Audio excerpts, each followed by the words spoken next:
Esa, karena atas berkat dan ridhonya lah kita dapat berkumpul di kelas ini untuk melakukan pembelajaran. Ya, perkenalkan, nama saya Hajar Aswad, asal prodi program studi pendidikan fisika, jurusan pendidikan matematika dan ilmu pengetahuan alam, Fakultas Keguruan dan Ilmu Pendidikan, Universitas Tadulako. Ya, sebelum kita memulai pembelajaran, marilah kita bersama-sama untuk melakukan doa sesuai dengan kepercayaan kita masing-masing. Kepada ketua kelas, saya persilakan untuk memimpin doa.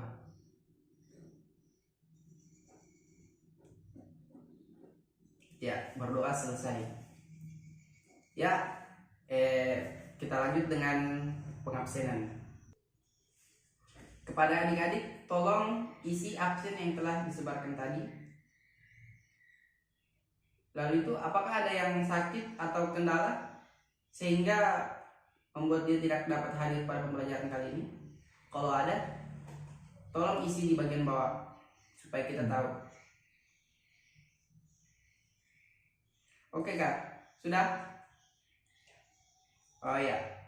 Ya, kompetensi dasar kita pada materi kali ini yaitu menerapkan prinsip fluida dinamis dalam teknologi, lalu membuat dan menguji proyek sederhana yang menerapkan prinsip dinamika fluida dan makna fisiknya. Untuk indikatornya, menjelaskan ciri-ciri fluida ideal, menjelaskan konsep debit fluida, merumuskan persamaan debit, menerapkan konsep debit pada perhitungan fisika, mengkomunikasikan karakteristik fluida ideal, melakukan percobaan untuk menentukan debit air dari berbagai selang. Dan untuk tujuan pembelajarannya yaitu 1. Melalui kegiatan pengamatan dan diskusi tentang fluida, peserta didik dapat menjelaskan ciri-ciri fluida ideal dengan lancar. 2. Melalui kegiatan percobaan menggunakan berbagai ukuran selang, peserta didik dapat menjelaskan konsep debit, merumuskan persamaan debit, dan menerapkan konsep debit pada perhitungan fisika benar. Yang ketiga, melalui kegiatan diskusi, peserta didik dapat mengkomunikasikan karakteristik fluida ideal dengan tepat. Dan yang keempat, melalui kegiatan percobaan peserta didik terampil dalam menentukan debit air. Ya, materi pagi hari ini yaitu fluida ideal, debit, dan persamaan continuous. Pertama-tama kita masuk ke fluida ideal. Peristiwa fluida ideal terjadi pada saat air keluar dari keran. Airnya tetap lurus atau airnya beraturan atau streamline. Sedangkan air yang di dalam ember airnya dia tidak beraturan atau biasa disebut dengan turbulen. Agar lebih kalian pahami, kita masuk ke sifat-sifat fluida ideal.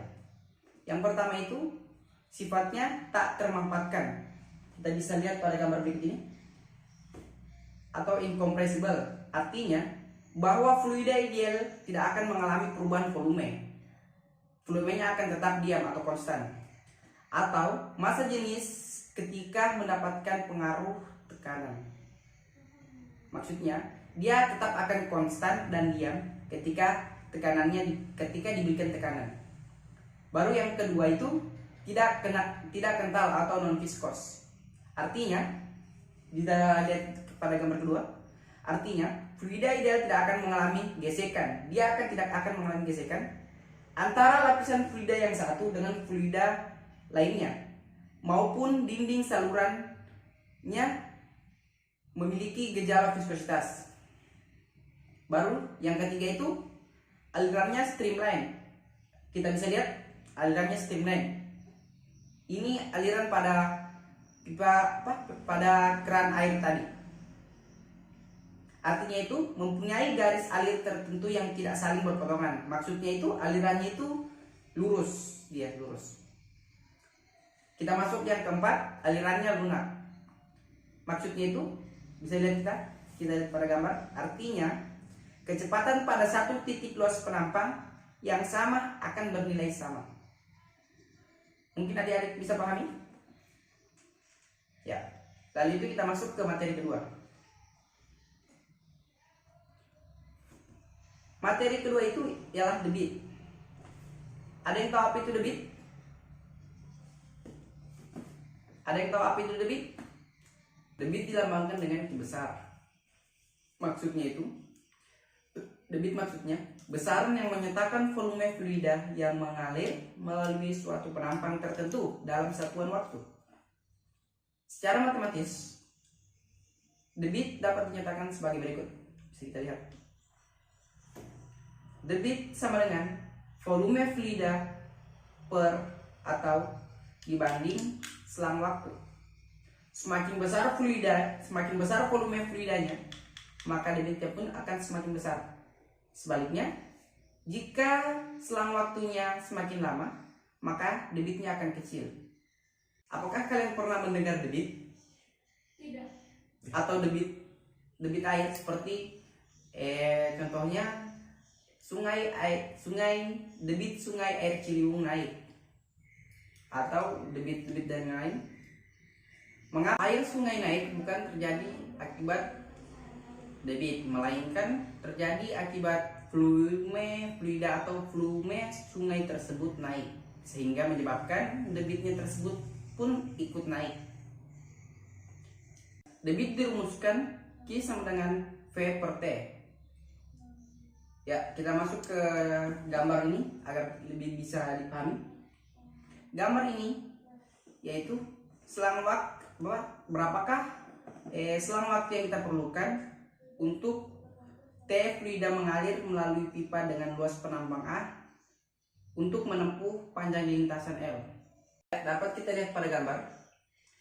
Volume yang ada pada gambar ini dapat kita turunkan rumusnya, yaitu A kali L, di mana A luas penampang dan L jaraknya.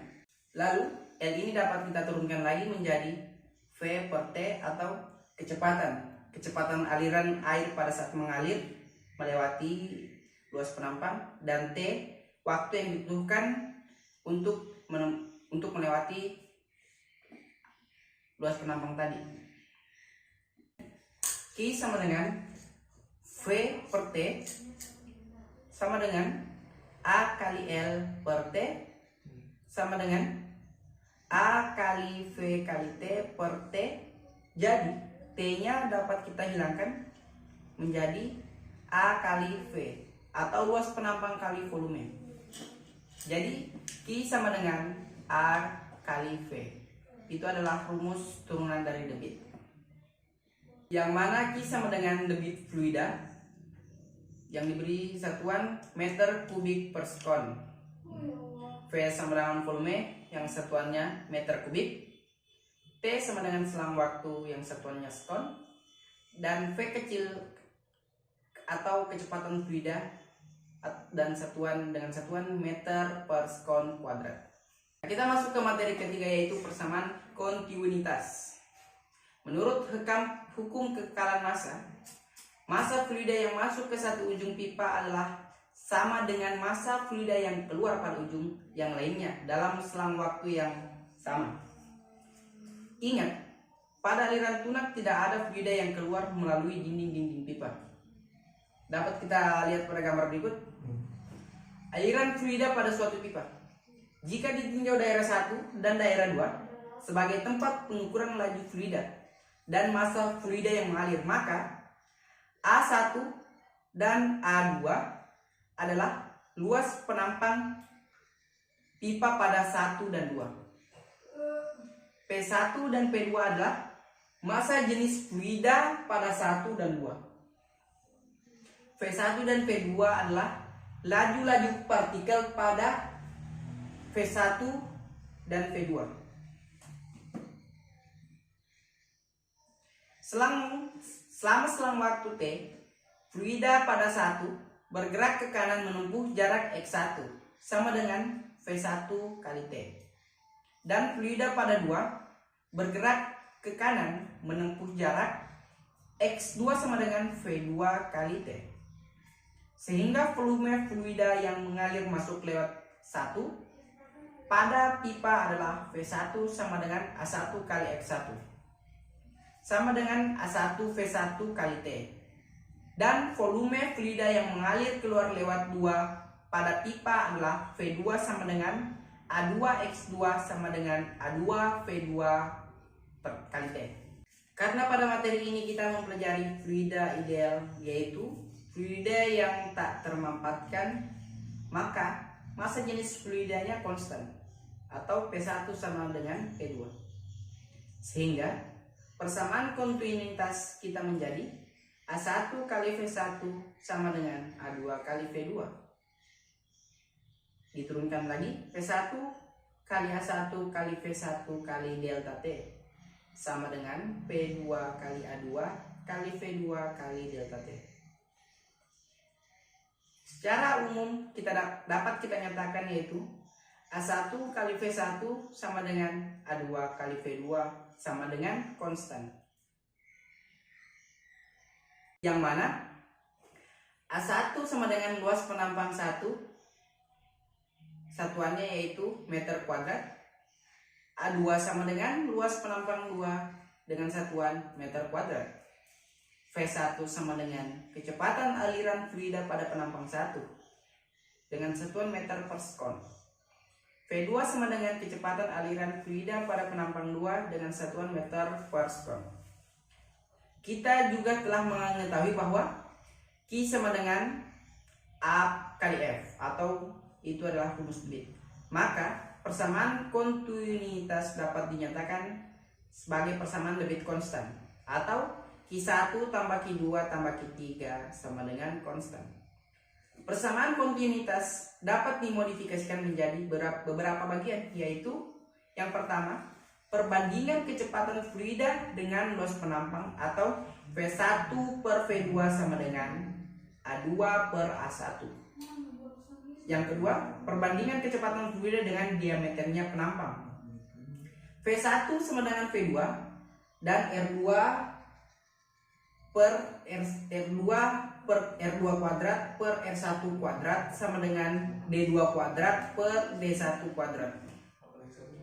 Jadi, kelajuan aliran fluida tak termampatkan berbanding terbalik dengan kuadrat jari-jari atau diameter penampang pipa. Selanjutnya kita masuk ke contoh soal tentang debit. Sebuah pipa bisa mengalirkan air sebanyak 216 liter air dalam waktu 10 menit. Berapakah sentimeter kubik per detik debit anutan pipa air tersebut?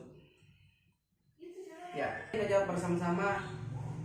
Diketahui bahwa volumenya itu 216 liter, kita ubah ke dalam satuan sentimeter kubik menjadi 216.000 cm kubik. Dan waktunya 10 menit kita ubah ke satuan detik atau sekon menjadi 600 detik. Yang ditanya di sini yaitu debit. Debit sama dengan V per T. Itu rumus dari debit. Jadi dapat kita selesaikan yaitu 216.000 cm kubik per 600 sekon atau detik sama dengan 360 cm kubik per sekon. Ya, itulah hasil dari contoh soal berikut. Masuk ke contoh soal tentang kontinuitas. Kita lihat di contoh soal berikut ini, suatu zat cair dialirkan melalui pipa seperti tampak pada gambar berikut ini. Ya, kita lihat gambar berikut ini. Jika luas penampang A1 sama dengan 10 cm kubik, A2 sama dengan 4 cm kubik, dan laju zat cair V2 sama dengan 4 meter per sekon, maka besar V1 nya adalah, jadi yang ditanyakan di sini adalah V1 nya. Jadi kita menggunakan rumus A1 kali V1 sama dengan A2 kali V2. Jadi dapat kita turunkan seperti berikut. 10 cm kuadrat kali V1 sama dengan 4 cm kuadrat kali 4 meter per sekon. Jadi kita lihat berikut, hasilnya adalah V1 sama dengan 1,6 meter per sekon. Ya, itulah hasil dari contoh soal kedua ini. Ya, kesimpulannya yaitu yang pertama yaitu tentang fluida ideal. Di sini tuh karakteristik fluida ideal. Yang pertama itu tak termampatkan atau incompressible, artinya bahwa fluida ideal tidak akan mengalami perubahan volume atau tetap ketika mendapatkan pengaruh atau tekanan. Baru yang kedua, tidak kental atau non viskos, artinya fluida ideal tidak akan mengalami gesekan antara lapisan fluida satu dengan lapisan yang lainnya maupun dengan dinding saluran akibat gejala viskositas. Dan yang ketiga itu alirannya streamline, artinya mempunyai garis alir tertentu yang tidak saling berpotongan. Dan yang keempat, alirannya lunak, artinya kecepatan pada satu titik luas penampang yang sama akan bernilai sama. Kita masuk ke kesimpulan kedua yaitu tentang rumus persamaan debit atau turunan rumus debit. Yang kita lihat Q sama dengan V per T sama dengan A kali L per T sama dengan A kali V kali T per T. T nya kita hilangkan atau dihapus, yang menjadi Q sama dengan A kali V atau luas penampang kali kecepatan fluida. Lalu itu kesimpulan ketiga yaitu persamaan rumus kontinuitas. Bisa kita lihat M1 sama dengan M2 diturunkan lagi P1 kali V1 sama dengan P2 kali V2, baru diturunkan lagi P1 kali A1 kali V1 kali T sama dengan P2 kali A2 kali V2 kali T. Baru karena pada materi ini kita mempelajari fluida ideal yaitu fluida yang tak termampatkan, maka massa jenis fluida konstan atau P1 sama dengan P2. Sehingga persamaan kontinuitas kita menjadi A1 V1 atau A1 kali V1 sama dengan A2 kali V2. Lalu kita turunkan P1 kali A1 kali V1 kali delta T sama dengan P2 kali A2 kali V2 kali delta T. Jadi itulah persamaan rumus kontinuitas. Demikianlah pembelajaran kita kali ini. Mohon jangan sampai lupa, jangan ditinggalkan bukunya, mohon dibuka buku aja sampai di rumah. Saya Heri, wabillahi taufiq wal hidayah. Assalamualaikum warahmatullahi wabarakatuh.